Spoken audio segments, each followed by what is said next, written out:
OBI had like 3 branches in the Oklahoma City office, and it's gotten a little bigger now. So the fact that OBI is now up to the 6th largest nonprofit regional blood center in the United States, oh my gosh, is really amazing. So we really rely on our communities and churches and businesses to fill that gap. The need for blood is constant.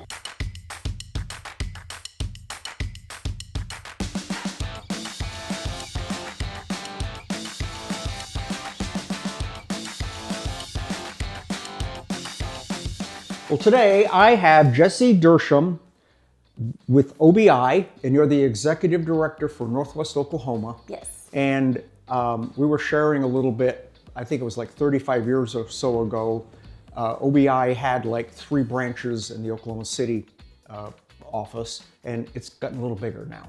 It has. We've really expanded and grown. And if you know anything about nonprofit blood banking in the United States, that's a really good thing. Okay. You're either expanding, growing, acquiring smaller nonprofit blood banks, or you're being acquired. And so the fact that OBI is now up to the 6th largest nonprofit regional blood center in the United States, oh my gosh, is really amazing, especially for Oklahoma, for the blood banking industry, and how innovative we've been in really moving that forward in the United States. Wow. You know, when I was, we used to do the video promotional things and that for OBI, and at that time, the big thing was you got a bus, or you were planning, you were doing a campaign to buy the bus. You didn't even have one yet. And now I understand you have a few more. Yes, we have about 40, 45 buses now.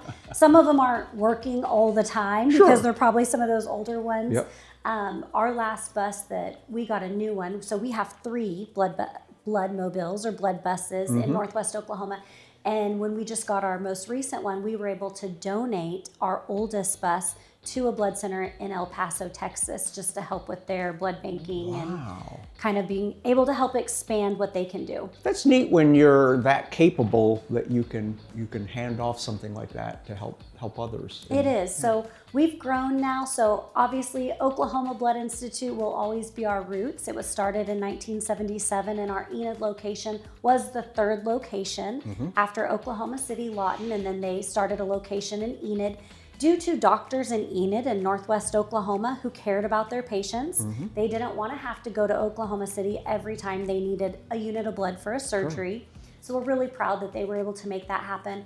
But now OBI's grown, and we actually have Oklahoma. We provide about 98% of all the blood transfusions that happen in hospitals and medical facilities in Oklahoma. That's about 300 hospitals. And then we also serve Arkansas and North Texas and Amarillo. In Amarillo, we acquired Coffee Memorial Blood Center. And so they've kept their local name. It has roots with patients in the area, but they're under the OBI umbrella as well. Wow. It's, you know, the average person doesn't think about blood until you need it. And when we come back, we're going to talk about the need this time of year. Apparently is a very important time of year for blood donations. Stay tuned.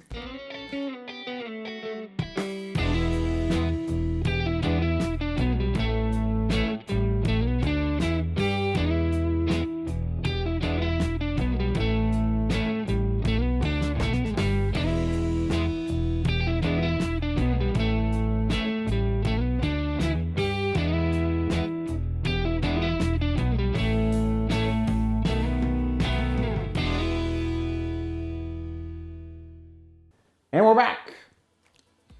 December, we're filming this in December, and I understand this is a difficult time for blood donations. It is. Well, the need for blood is constant. And so during, August to May, we get a large portion of our blood supply from high schools, technology centers, colleges. I know that's when I started donating blood, was in high school, because I got out of class for a couple hours, got to hang out with my friends while also participating in a community service.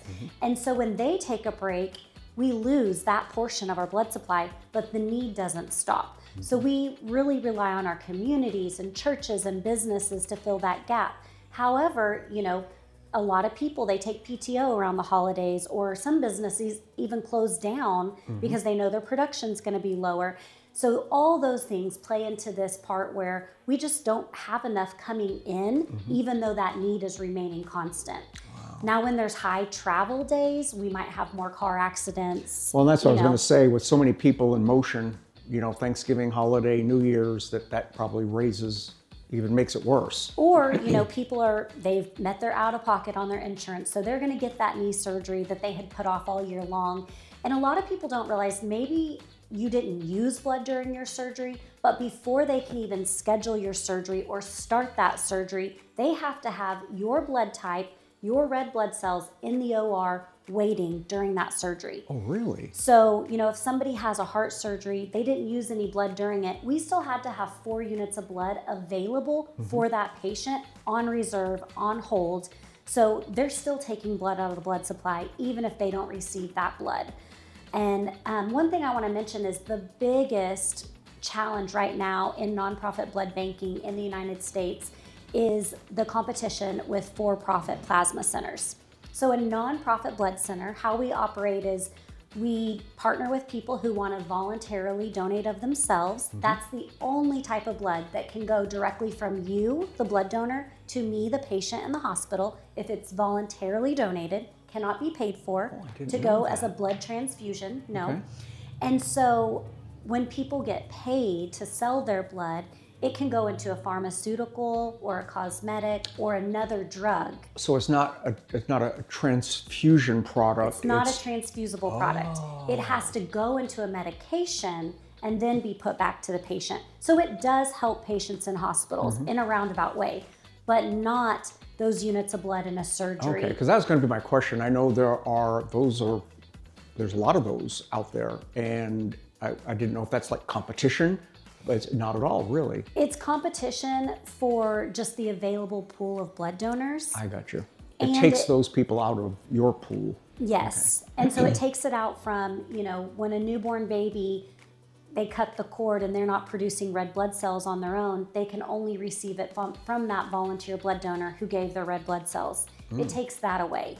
And so because of that, we're always looking for new blood donors. There's no age limit on donating. You can be 95 and still a faithful blood donor. But when those people can't donate because of health or medications, we need those new blood donors to replenish that blood supply. Right. And since 2019, Blood Centers of America, we've seen about an 11 to 15% decrease in that young blood donor who's 16 to 25. Wow. And so for you and I, and maybe even my children, the blood supply is going to be available, but my children's children or my children when they're grown adults, we may have a very scarce blood supply. So it's going to take a lot of education to the younger people to understand the need, and that's what we're focusing on. We really, we go into high schools and we do really science-based presentations about their blood and how it's used for patient care in hospitals. Something exciting that OBI is participating in, and we're one of the first blood centers, is we're doing pre-hospital transfusion care. So we've started partnering with ground ambulance systems in Oklahoma. We've always supplied Metaflight helicopters, with blood. But now we're working with ground ambulance systems, helping them get the equipment they need. And we're supplying them with a unit of O positive red blood cells, a unit of O negative, and warm plasma. so they carry this in the ambulance. Yes. Wow. So they can carry it in the ambulance and they can start that pre-hospital transfusion care. Within the first 72 hours of the first units in Oklahoma placed on an ambulance, they had a patient saved who would not have made it to the hospital, but because they received that blood volume replacement before they got to the hospital, they made it. And then they had the fighting chance in surgery. Wow. And those things can't be replaced by anything other than a volunteer blood donor. And that's really important just to let people know, especially during the holidays. Every nonprofit is asking for help. Sure. Whether it's a monetary donation, toys, clothes, coats, blood. We're one that you don't have to write a check, but you do have to roll up your sleeve and give of your time. And it doesn't take that long. What is an average? So if you're donating whole blood, that's our simplest, most basic type of blood donation.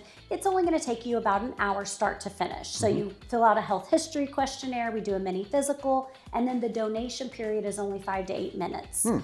We want you to stay for about 10 minutes, replenish those calories you just lost before you leave. So it's about an hour. Thus the cookies. Yes, the cookies. Okay, yes. The cookies, the snacks, the canned Gatorade. That's what we're famous for. Everybody loves canned Gatorade for some reason. And sometimes you have a t-shirt. Yes, we always have a t-shirt. Oh, really? Okay. And during the holidays, we also have some really great things. You know, right now we're giving away a Butterball coupon. So any grocery store that carries Butterball, you can use this $15 coupon for anything else. So it's essentially just a $15 grocery coupon.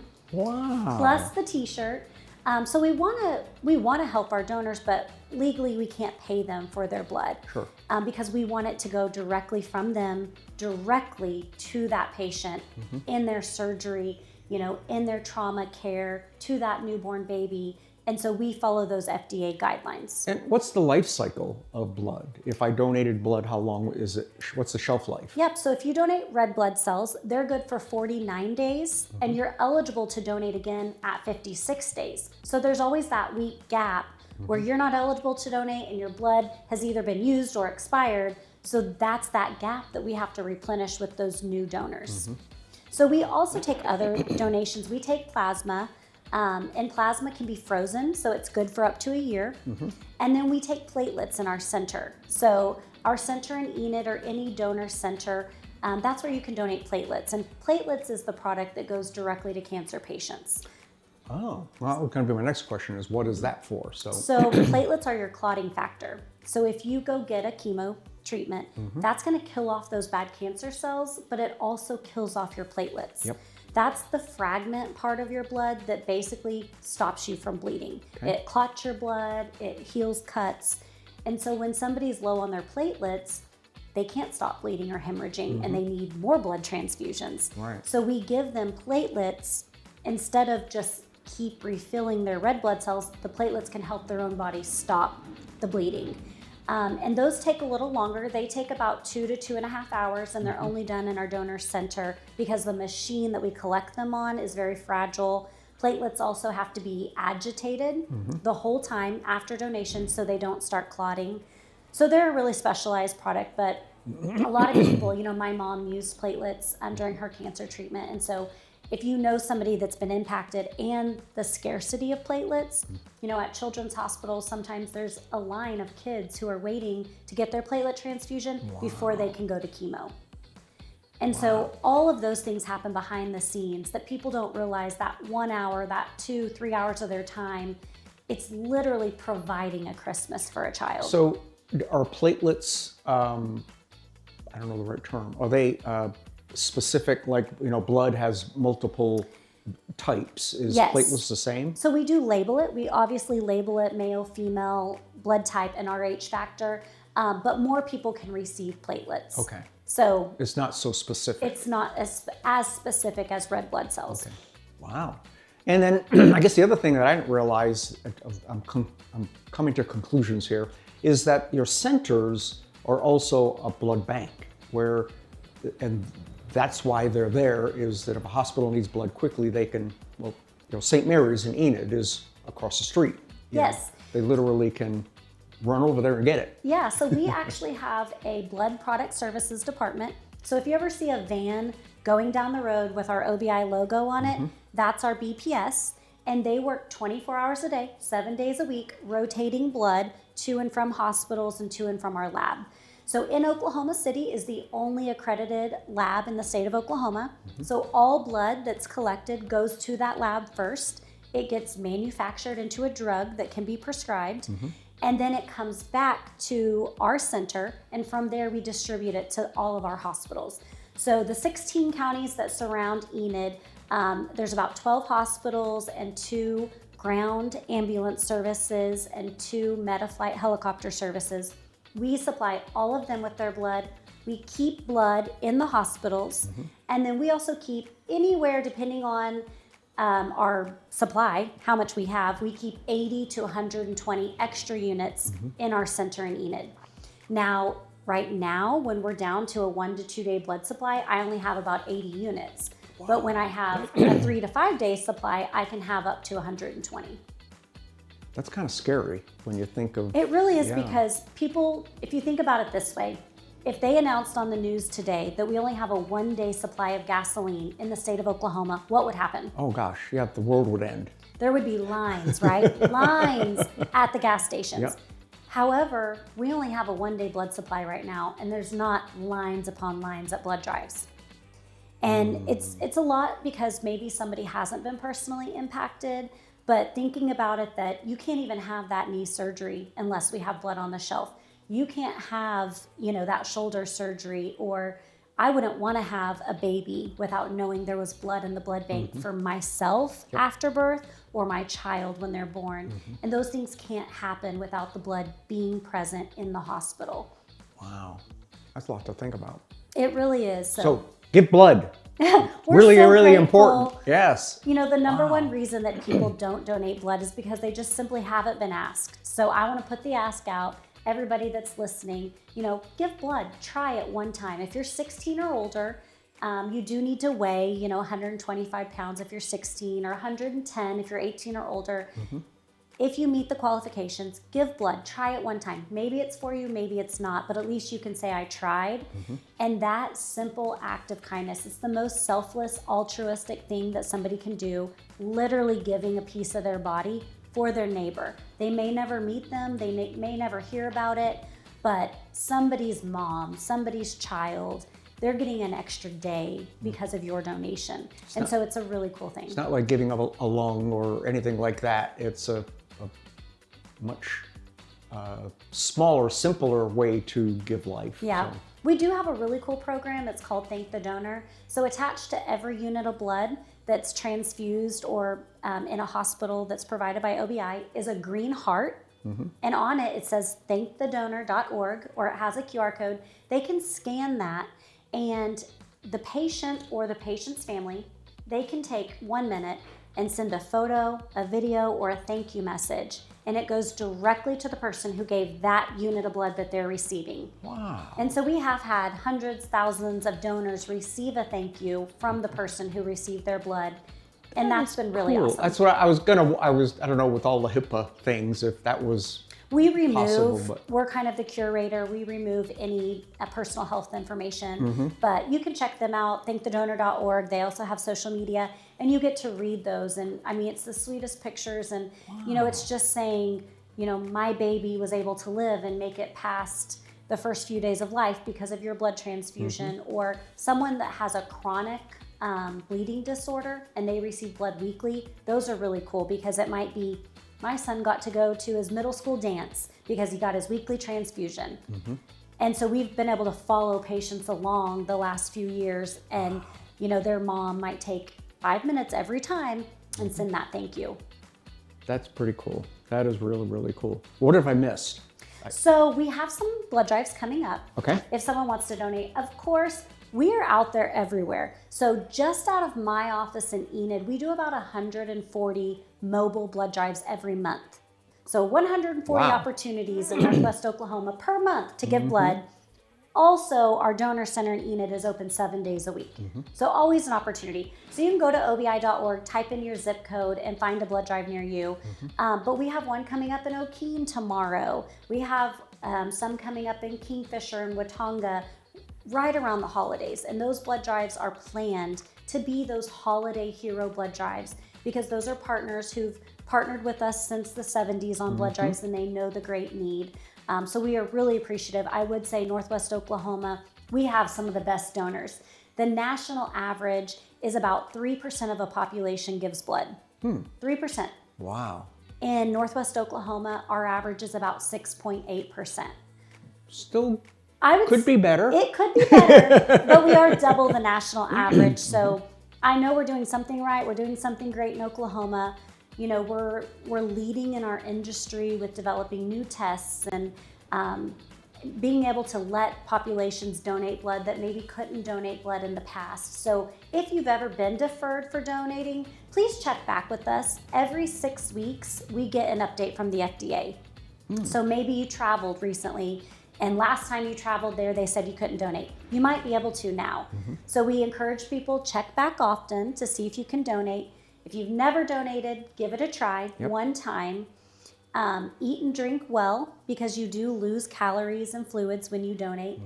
And then just really, I want people to realize the amazing thing they're doing and how it's used in hospitals, and how, you know, hospitals couldn't even have surgeries without blood donors. So it's very, very important. And especially around this time, you're giving somebody that Christmas with their family.